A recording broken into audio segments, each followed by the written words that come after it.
There's a moment, you felt it, when someone says something sharp and something in you snaps. The chest tightens, the blood rises, words fire before you've even finished hearing theirs. It feels automatic, doesn't it? Like you had no choice. But here's the truth. Jung spent decades trying to show people, you do have a choice. You always did. You were just too unconscious to see it. Until you make the unconscious conscious, Jung wrote, it will direct your life and you will call it fate. That's what anger usually is. Not righteous reaction, not justified rage. It's unconscious material leaking into the present. It's something old being poked awake by something new. You think you're responding to them, but you're really responding to you, to some buried wound, some forgotten shame, some disowned part of yourself that never healed. And that's why the first step to becoming untouchable isn't about controlling anger. It's about understanding it. Because when you see the hidden strings, you can stop dancing to them. The shadow, the real source of your triggers. Think about the people who irritate you most, the ones who make your jaw clench just by entering the room, the ones whose flaws feel so obvious, so unbearable, you can't help but react. Here's Jung's uncomfortable discovery. Those people are often mirrors. They're showing you something you've refused to see in yourself. He called this the shadow, the part of you that contains everything you've rejected, denied, or buried. It's the anger you were taught was unacceptable, the selfishness you swore you'd never show, the arrogance, the greed, the neediness, all locked away to maintain the image of who you think you are. But the shadow doesn't disappear, it waits, and it finds ways to speak. When someone interrupts you and fury rises, maybe it's because you interrupt too, but can't stand that part of yourself. When someone criticizes you and you feel crushed, maybe it's because you've been quietly criticizing yourself for years. The external trigger is just the spotlight. The real performance is happening inside. Let me show you what this looks like in real time. You're in a meeting. A colleague takes credit for your idea. Again, rage floods your chest. You want to call them out, expose them, make them look small in front of everyone. The story you tell yourself is simple. They're dishonest, they're a thief, they deserve to be shamed. But pause there. Ask the shadow question. Where do I take credit I haven't fully earned? Maybe you pad your resume. Maybe you let people assume you did work you only contributed to. Maybe you've stayed silent when someone else deserved recognition. The colleague isn't the problem. They're the mirror showing you the part of yourself you've been hiding from. And here's what makes this so powerful. The moment you own even a sliver of that trait, the heat drops. You can still address the situation, clearly, firmly, without rage, but you're no longer possessed by it. Because the anger was never really about them stealing credit. It was about you refusing to see where you do the same thing. This is why some people barely react to the same insults that wreck you. They've owned those parts. You haven't. And the longer you refuse to look, the more powerful the reaction becomes. Because the psyche wants wholeness. It will keep putting your disowned traits on display, on other people, until you reclaim them. So the next time someone hooks you, pause and ask, what part of me are they showing me right now? If you can name it, you can own it. And if you can own it, you can't be owned by it anymore. The reaction gap where freedom lives. Most people believe triggers and reactions are fused, that once anger rises, the reaction is inevitable. But Jung's work revealed something quietly revolutionary. Between the trigger and the reaction, there is a space. And in that space, you are free. It's small at first, a heartbeat, a breath. But if you can find it and step into it, everything changes. Here's what it feels like. Someone insults you. The surge comes, the heat, the tightening, the urge to lash back. But instead of moving with it, you stop, just for a second. You breathe once, and in that breath, you notice, this is anger. This is the impulse to defend. This is the old wound being pressed. And then you ask, what would my wiser self do 10 minutes from now?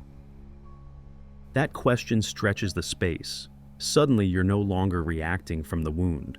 You're responding from awareness. You're not the emotion. You're the one choosing what to do with it. Let me walk you through what this looks like when it's actually happening. Your partner says something cutting during an argument, something that lands right on the scar. Your body floods with adrenaline. Your throat tightens. Words form, ready to wound back, ready to make them feel what you're feeling. But you catch the gap. You feel your hand clench and you notice it clenching. You hear your breath quicken and you notice it quickening. And in that noticing, a crack of light appears. You're no longer inside the emotion. You're watching it move through you. You take one deliberate breath, and in that breath you ask, if I say what I'm about to say, will I feel proud of it tomorrow? Will it solve anything or just add more wreckage? And from that question, a different response emerges. Not the one that wounds, the one that clarifies, the one that addresses the actual issue without setting the house on fire. You're still angry, but the anger isn't making the decision anymore. You are. Most people never experience this space. They live as if provocation equals reaction. But those who master it become unrecognizable. They stop needing to win arguments. They stop needing the last word. They become authors of their responses rather than victims of their impulses. The reaction gap isn't about becoming emotionless. It's about never being enslaved by emotion again. Psychological boundaries, the art of letting things pass. Anger isn't just born from what's inside you. It's also shaped by what you let in. Most people have no psychological boundaries. They absorb everything, other people's moods, their judgments, their expectations, their chaos. Someone else's anger becomes their anger. Someone else's insecurity becomes their anxiety. They become emotional sponges for other people's projections. The people Jung studied who were hardest to provoke were different. They had what he called psychological boundaries, invisible filters that determined what entered their inner world and what passed straight through. The first filter was relevance. They allowed in only what served their growth or their goals. A snide comment, a meaningless insult. It was registered but not retained. It had no permission to stay. The second was ownership. They refused to carry what wasn't theirs. If someone was angry, that was their anger. If someone was jealous, that was their wound. They could witness it without claiming it. The third was identity. Their sense of self was anchored so deeply that criticism couldn't shake it. Feedback was information, insults were noise, but their worth, that was immovable. Here's what this looks like in practice. You know you're walking into a conversation with someone who's been passive-aggressive for weeks. In the past, you'd brace for impact, absorb their mood, leave the interaction feeling drained and defensive. But this time, you set boundaries before the door even opens. You decide, I will listen to what they say, but I will not absorb how they feel. If they're angry, that's their anger. I'll hear the content without wearing the emotion. I will respond to facts and requests, but I will not defend my worth or justify my existence. My identity is anchored to 3 truths. I'm doing my best, I'm willing to improve, and I'm not responsible for managing their emotions. You walk in. They're sharp, dismissive, loaded with tension, but something's different. Their mood doesn't stick to you. You hear the words without the barbs sinking in. You respond calmly, clearly, without the usual defensiveness. And by the end, something strange happens. They soften. Because your calm forced them to either escalate alone or come back to center. Most people choose the center when they realize they're the only one in the storm. With these boundaries in place, something remarkable happens. You stop being shaped by external storms. People can rage, gossip, insult, scream, but the energy passes through you like wind through a net. You feel it, but it doesn't become you. Boundaries don't mean building walls. They mean knowing what deserves space inside you and what doesn't. Projection reversal, seeing the wound behind the attack. Here's a disturbing truth Jung uncovered. When someone attacks you, they're almost always revealing more about themselves than about you. Every insult is a confession. Every judgment is a mirror turned outward. People project what they can't accept about themselves, and you just happen to be the canvas. Criticized for arrogance, you're probably standing in front of someone terrified of their own ego. Accused of being selfish, you're likely dealing with someone ashamed of their own self-interest. Mocked for your success, you're facing someone frustrated by their own lack of progress. This is projection reversal, the ability to see through the surface of an attack to the psychological wound beneath it. Once you start seeing this clearly, it's almost impossible to take things personally. You stop hearing insults as verdicts. You start hearing them as stories about fear, insecurity, and pain that have nothing to do with you. But here's Jung's warning. Don't let this become superiority. Don't start seeing everyone as damaged children you're above. The goal is not detachment, it's discernment. It's the ability to see the wound without becoming wounded, to understand their pain without letting it define your peace. When you master projection reversal, anger becomes curiosity, and curiosity is a far stronger position than rage. Emotional alchemy, turning triggers into teachers. The most psychologically free people Jung studied didn't just avoid triggers, they used them. They saw every difficult person as a teacher, every insult as a syllabus, every uncomfortable situation as a piece of curriculum in the school of the self. This is emotional alchemy, the art of transforming provocation into growth. Here's how it works. A person frustrates you. Instead of reacting, you ask, what skill is this situation trying to teach me? Maybe it's patience, maybe it's assertiveness, maybe it's the courage to hold a boundary. The trigger is the spotlight pointing at the next capacity you need to develop. Then you integrate it. If interruptions enrage you, practice patience, not with them, but everywhere. If criticism cuts too deeply, build your ability to evaluate feedback without collapsing. Each reaction becomes a rep in the gym of psychological strength. Let me show you how this transforms someone. A team leader is constantly triggered by one employee's excuses. Always late, always with a reason, always shifting blame. The old response would be frustration, micromanaging, eventually firing them, or burning out trying to fix them. But instead, he runs emotional alchemy. He asks, what is this situation trying to teach me? The answer that surfaces isn't comfortable. I expect people to be self-motivated without ever understanding what actually drives them. I demand without inspiring. I manage through pressure instead of connection. So he builds that capacity. He starts asking his team what they actually care about, not just at work, but in life. He learns what success looks like to them. He finds ways to align their personal goals with the team's mission. And within 3 months, something shifts. The excuses drop. The engagement rises. Not because the employee changed, but because he developed the skill the trigger was pointing at all along. His anger didn't just dissolve. It alchemized into leadership. Do this long enough, and you stop dreading difficult people. You seek them. You stop resenting challenges. You welcome them, because every one of them is refining you into someone stronger, calmer, and more complete. Everything that irritates us about others, Jung said, can lead us to an understanding of ourselves. That's alchemy. when the very thing that once triggered you becomes the thing that transforms you.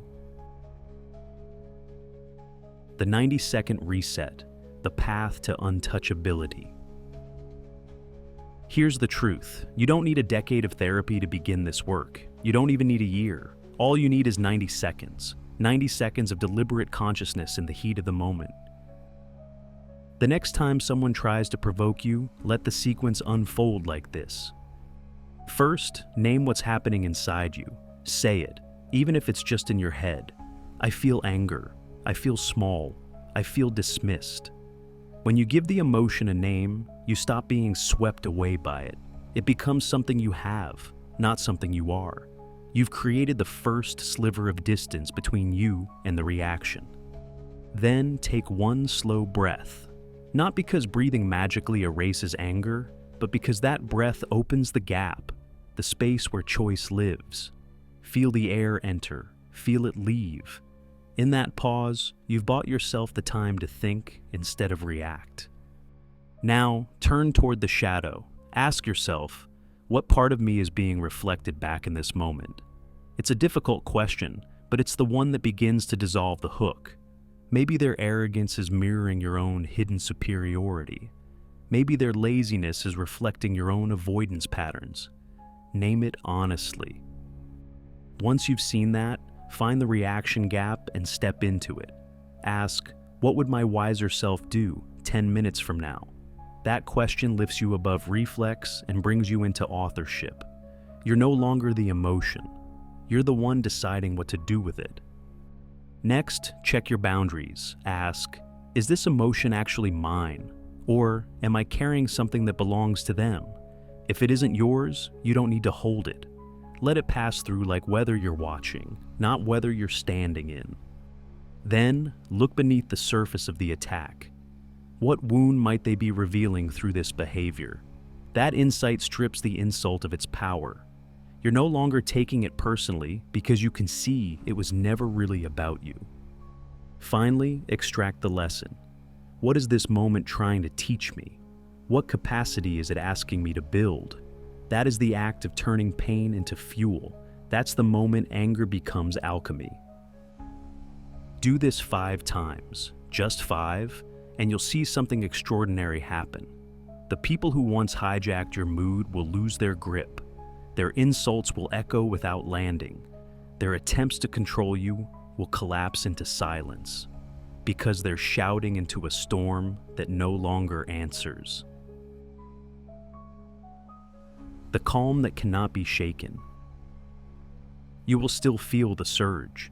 You will still feel the heat rise and the urge to strike. That's part of being human. But here's the difference. You will no longer mistake the surge for who you are.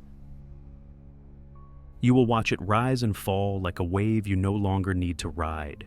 You will listen to insults and hear the pain behind them instead of the judgment within them. You will meet conflict and see teachers instead of enemies.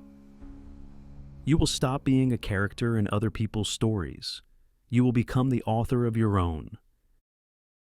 And once that happens, something profound changes.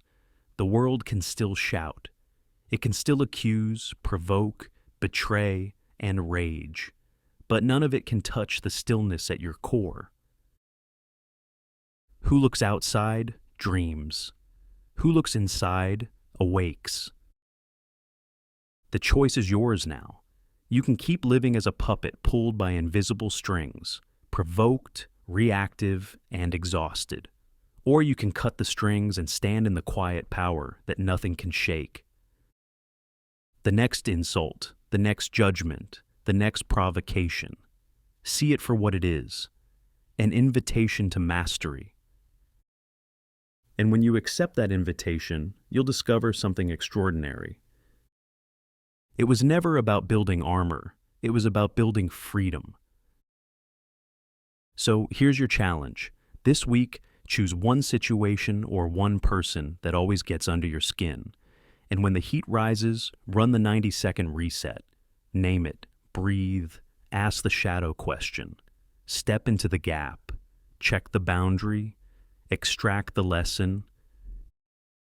Do it once, just once, And you'll see it. The power to stay calm was always yours. You just hadn't claimed it yet.